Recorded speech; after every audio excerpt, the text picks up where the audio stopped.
देश का अगला राष्ट्रपति कौन होगा, इसका फैसला आज हो जाएगा। राष्ट्रपति चुनाव में वोटों की गिनती आज सुबह 11 बजे से शुरू होगी और शाम तक नतीजा भी सामने आ जाएगा। मतगणना की सारी तैयारियां पूरी कर ली गई हैं। मतगणना कमरा नंबर 63 में की जाएगी। इसी कमरे में मतदान भी हुआ था।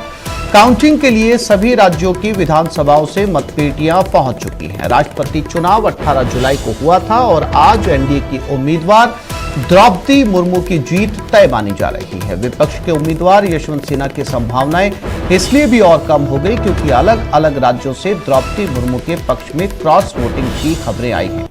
इस बार राष्ट्रपति चुनाव में मतदाता मॉडल में कुल 4,809 मतदाता हैं, जिनमें 776 सांसद जबकि 4,033 विधायक हैं। सांसदों के एक वोट का मूल्य 700 है, जबकि विधायकों के एक वोट का मूल्य अलग अलग राज्यों में अलग अलग है।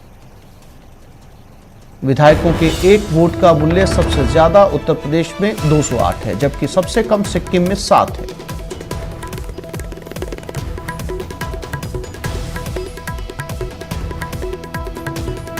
और इसी खबर पर ज्यादा जानकारी के लिए बात करते हैं हमारे दिल्ली संवाददाता अनूप गुप्ता के साथ। अनूप, अब काउंटडाउन शुरू हो चुका है और थोड़ा ही समय बचा है ये जानने में कि देश का अगला राष्ट्रपति कौन होगा।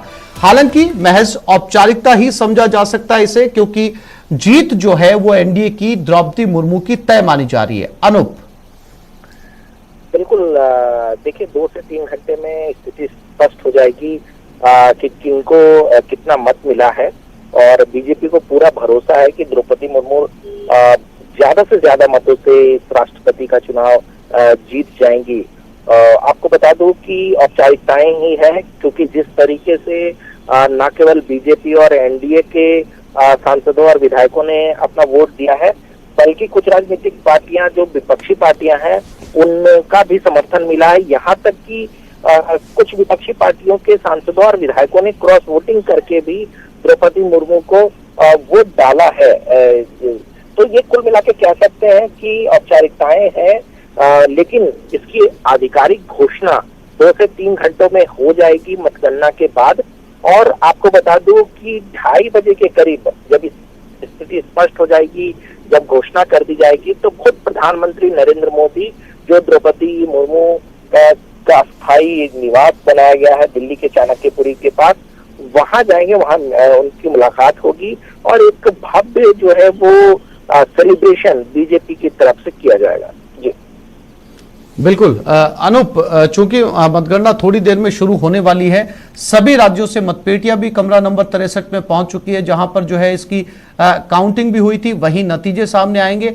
हालांकि विपक्ष की तरफ से भी कोई बहुत पॉजिटिव प्रतिक्रिया जो है अनूप सामने आई नहीं है। कहीं न कहीं विपक्ष भी नतीजों को लेकर जो है वो समझ चुका है कि नतीजे बहुत ज्यादा उम्मीदों भरे नहीं होंगे उनके लिए।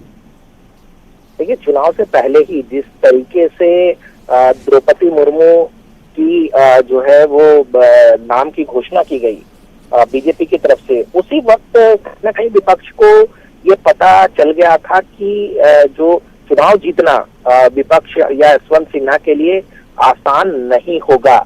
ऐसे में बहुत ज्यादा उत्साह विपक्ष के पास देखने को नहीं मिल रहा है। लेकिन आपको बता दूं कि विपक्ष इस चुनाव में लड़ना चाहता था, अपना संख्याबल दिखाना चाहता था, इस वजह से इस चुनाव को लड़ा गया है। हालांकि विपक्ष को पता था कि उनकी हार हो जाएगी। दूसरी तरफ आपको बता दूं कि जिस तरीके से मास्टर स्ट्रोक बीजेपी की तरफ से दिया गया, जिस तरीके से एक आदिवासी महिला को राष्ट्रपति पद का उम्मीदवार बनाया गया, तो उसी वक्त जिस वक्त इनके नाम पर फैसला हुआ, उसी वक्त कह सकते हैं कि ये साफ हो गया था कि इनको चुनाव जीतने में बहुत ज्यादा दिक्कतों का सामना नहीं करना पड़ेगा। और जिस तरीके से कुछ राजनीतिक पार्टियां, बीजू जनता दल जैसी राजनीतिक पार्टियों ने जिस तरह से समर्थन की घोषणा की, वो क्लियर इंडिकेशन था कि आसानी से द्रौपदी मुर्मू इस चुनाव को जीत जाएंगी। जी अनूप, इसके अलावा जब इन चुनाव के अंदर प्रत्याशियों के नामों की घोषणा की गई थी, आपको याद होगा दोनों ही तरफ से अपील की गई थी। इधर से एनडीए की तरफ से भी अपील की गई थी कि अंतरात्मा की आवाज को सुना जाए और जो विपक्ष में लोग हैं वो भी जो है वो आदिवासी एक चेहरा चुना गया है उसके लिए जो है वो वोट करें। और उधर यशवंत सिन्हा ने भी लंबी चौड़ी चिट्ठी सोशल मीडिया के ऊपर लिखी थी कि जो एनडीए है उसके अंदर जो लोग हैं वो भी अपनी अंतरात्मा की आवाज को सुने, और कई बातें भी उन्होंने सोशल मीडिया के ऊपर लिखी थी कि अगर वो राष्ट्रपति चुने जाते हैं तो ये करेंगे या फिर ये नहीं करेंगे। डूज एंड डोंट्स भी उन्होंने बताए। यानी कि कोशिशें दोनों तरफ से हुई, लेकिन अब जो उत्साह है वो साफ तौर पर नजर आ रहा है एनडीए में। नहीं, बिल्कुल। देखिए, जहां तक यशवंत सिन्हा की बात करें तो एक सीजन पॉलिटिशियन रहे हैं। बीजेपी में उनका लंबा राजनीतिक करियर रहा है। अटल बिहारी वाजपेयी के जमाने में वो कैबिनेट मिनिस्टर हुआ करते थे और बड़े मंत्री के तौर पर जाने जाते थे। तो ऐसे में आपको याद होगा कि यशवंत सिन्हा की उम्मीदवारी का फैसला पहले हुआ था, जब तृणमूल कांग्रेस ने उनके नाम को प्रपोज किया और फिर अपोजिशन ने उनके नाम पर मुहर लगाई। यशवंत सिन्हा को उस समय शायद एहसास भी नहीं होगा कि बीजेपी इस तरह के एक उम्मीदवार को सामने ला खड़ा करेगी उनके सामने, जिनसे मुकाबला आसान नहीं होगा, क्योंकि एक महिला उम्मीदवार का होना और एक आदिवासी महिला उम्मीदवार का होना अपने आप में एक बड़ा कॉम्बिनेशन बीजेपी की तरफ से लाया गया। तो कुल मिलाकर के यशवंत सिन्हा ने जरूर इस बात को अपने जीत के लिए जरूर रखी, लेकिन इसका बहुत ज्यादा असर नहीं पड़ा और क्रॉस वोटिंग की जो खबरें भी आई वो कहीं ना कहीं द्रौपदी मुर्मू के पक्ष में ही आई। जी अनूप, जानकारी के लिए आपका धन्यवाद।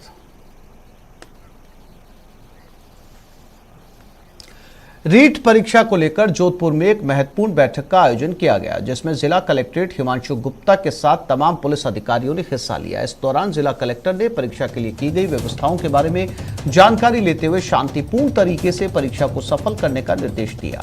बैठक में नगर निगम को भी बाहर से आने वाले विद्यार्थियों के लिए भोजन और आवास व्यवस्था के सुनिश्चित करने के निर्देश दिए गए।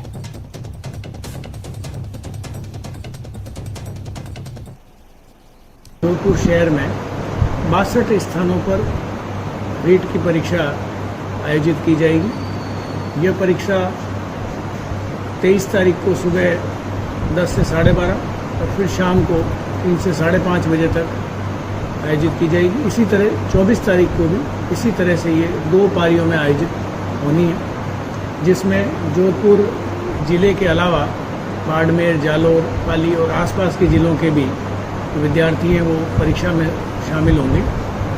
क्योंकि परीक्षा में शामिल होने वाले तो बाहर के जो भी विद्यार्थी हैं वो हमारे शहर के लिए मेहमान हैं। हम सबका ये उत्तरदायित्व है कि हम उनके लिए पर्याप्त व्यवस्थाएं और सुनिश्चित करें, उनको आवश्यक सहयोग। और सूरत में आग का तांडव, बस स्टॉप पर बस में आग लग गई। आग लगने से बस स्टैंड पर अफरा तफरी मच गई। मौके पर पहुंची फायर टीम ने आग पर काबू पाया। सरथाना इलाके की यह घटना है। तो बस में आग लगी और आग लगने से बस स्टैंड पर अफरा तफरी मच गई। सूरत की यह घटना तस्वीरों में आप देख सकते हैं। हालांकि दमकल को मौके पर बुलाया गया और दमकल ने आग पर काबू पाया।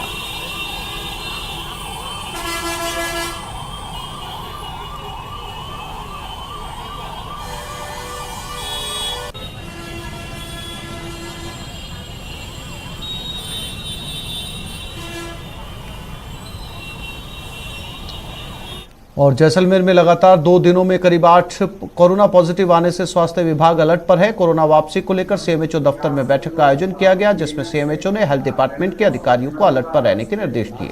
सीएमएचओ ने जिले के सभी खंड मुख्य चिकित्सा अधिकारियों को अपने इलाके में कोरोना की रोकथाम और नियंत्रण के लिए काम करने के निर्देश दिए हैं। वहीं तमाम स्वास्थ्य केंद्रों पर कोरोना से बचने के लिए आवश्यक सावधानियां बरतने, चिकित्सा संस्थानों में आने वाले रोगियों की कोरोना सैंपलिंग करवाने के निर्देश भी दिए गए हैं।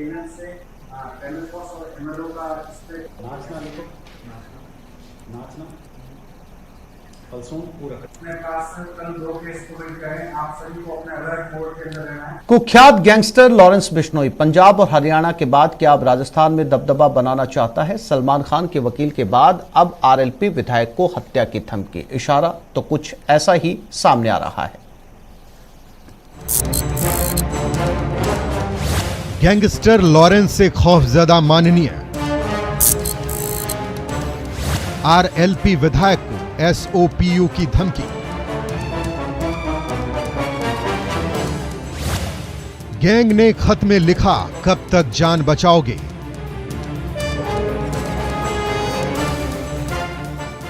सिंगर सिद्धू मूसेवाला की हत्या के बाद राजस्थान में कुख्यात गैंगस्टर लॉरेंस बिश्नोई का खौफ बढ़ता जा रहा है। अभिनेता सलमान खान के वकील को धमकाने के बाद अब राष्ट्रीय लोकतांत्रिक पार्टी के विधायक को धमकी दी गई है। लॉरेंस गैंग से जुड़े संगठन SOPU ने नागौर के खीवसर से RLP विधायक नारायण बेनीवाल के घर पर धमकी भरा खत भेजा। खत में लिखा है, गाड़ी गायब होने वाले दिन से तुम्हारा उल्टा समय चालू हो गया है। अब अगर बच सको तो बच लेना, जल्द ही काम तमाम करेंगे।